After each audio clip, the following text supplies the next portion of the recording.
There was a young man who came to the Prophet ﷺ complaining to the Messenger ﷺ. He said to him, Ya Rasulullah, my father takes my money. He always asks me for money.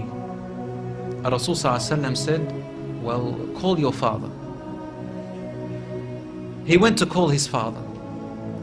Jibreel alayhi salam came to the Prophet ﷺ in that time.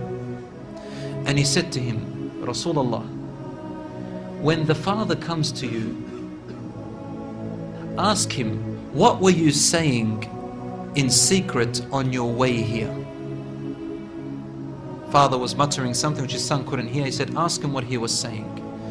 When the father approached the Rasul ﷺ, asked him, is it true what your son is saying? The father said, Ya Rasulullah, if he only knew what I'm using his money for anyway. I'm using it to look after his poor auntie. She is left without anybody. Where else am I putting it? Only in places where I have to. Using it towards his family. The Prophet ﷺ said, look, I want to ask you a question. Tell me about what you were saying in secret when you were coming towards me here.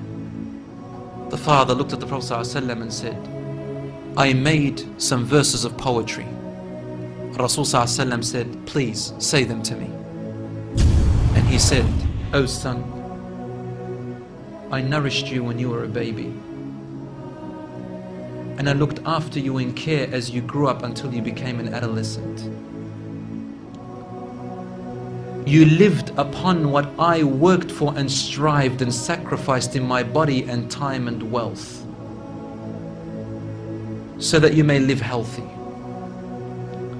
Whenever a night passed you, when you were sick or ill or coughed, I was the first to be up, carrying you and looking upon you with my heart, afraid if an atom or a little breeze would harm you in any way. I could not sleep while seeing you sick until you slept, and then I slept. He said, when I used to see you sick, it was as if I was the one who was sick and ill, and so my eyes would always overwhelm with tears, but you never knew. And then he said, and when you finally reached the adulthood, which all my life I was anticipating and looking forward to seeing you become that.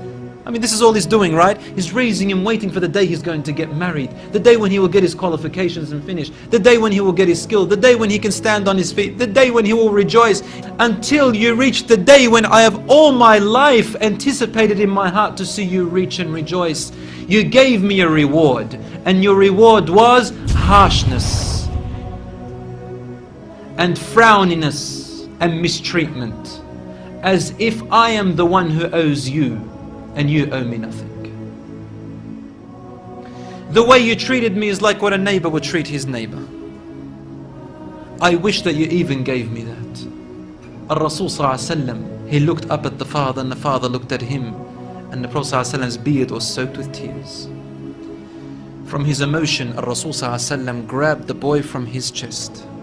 He shook him and said to him, you and everything you own belongs to your father. This hadith is narrated in Ibn Majah. Today we see children taking their own parents to court because they took their house or their property. Allahu Akbar.